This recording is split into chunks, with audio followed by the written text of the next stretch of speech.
ഇനി നമ്മൾ ഈ വീഡിയോയിൽ we will discuss what is an algorithm. അപ്പോൾ നമ്മുടെ ഈ മൊഡ്യൂൾ 1 ഏറ്റവും ഇമ്പോർട്ടൻ്റ് ആയിട്ടുള്ള ഒരു കാര്യമാണ് അൽഗോരിതം. അപ്പോൾ നമ്മളിപ്പോൾ ഒരു പ്രോഗ്രാം എഴുതുന്നതിന് മുമ്പ് നമ്മളൊരു അൽഗോരിതം എഴുതി നോക്കും, എങ്ങനെയാണ് ആ പ്രോബ്ലം നമ്മൾ സോൾവ് ചെയ്യാൻ പോകുന്നത്. അപ്പോൾ ഈ അൽഗോരിതം എന്ന് പറഞ്ഞാൽ it is the step by step representation of the solution of the problem. അപ്പോൾ നോർമലി അതൊരു ഇംഗ്ലീഷ് ലൈക്ക് ലാംഗ്വേജിൽ നമ്മൾ എഴുതുന്നത്, പ്രോഗ്രാമിംഗ് ലാംഗ്വേജിൽ എഴുതുന്നതിന് പകരം സ്റ്റെപ്പ് ബൈ സ്റ്റെപ്പ് ആയിട്ട് ഇംഗ്ലീഷ് ലൈക്ക് ലാംഗ്വേജിലാണ് നമ്മൾ എഴുതുന്നത്.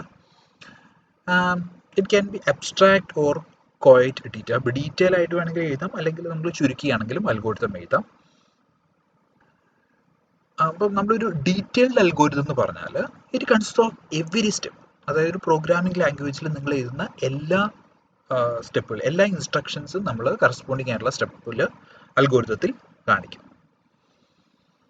അപ്പോൾ നമുക്കൊരു സിമ്പിൾ അൽഗോരിതം ചെയ്തു നോക്കാം. അതായത് ഒരു ഏരിയ ഓഫ് എ സർക്കിൾ ഇപ്പോൾ നമ്മളൊരു കണ്ടുപിടിക്കണമെങ്കിൽ അതിൻ്റെ ഒരു അൽഗോരിതം നമുക്ക് എഴുതി നോക്കാം.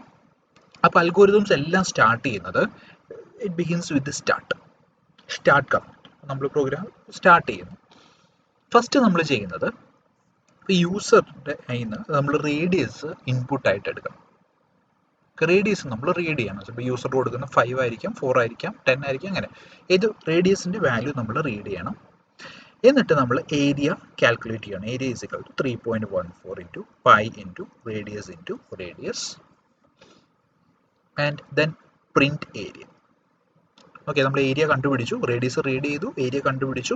എന്നിട്ട് നമ്മൾ ഏരിയ ഡിസ്പ്ലേ ചെയ്യണം, പ്രിൻറ്റ് ചെയ്യണം. അപ്പോൾ സ്ക്രീനിൽ നമ്മളത് ഏരിയ കാണിക്കും. അങ്ങനെയാണ് പ്രിൻറ്റ് ഏരിയ എന്ന് പറയുന്നത്.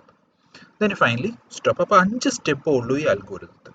അപ്പോൾ നമ്മൾ ഈ അൽഗോരിതം എഴുതി കഴിഞ്ഞിട്ട് നമുക്ക് ഈസി ആയിട്ട് ഇതൊരു പ്രോഗ്രാമായിട്ട് കൺവേർട്ട് ചെയ്യാം. ഇത് പ്രോഗ്രാമിംഗ് ലാംഗ്വേജിലേക്ക് നമുക്ക് ഈസി ആയിട്ട് കൺവേർട്ട് ചെയ്യാം.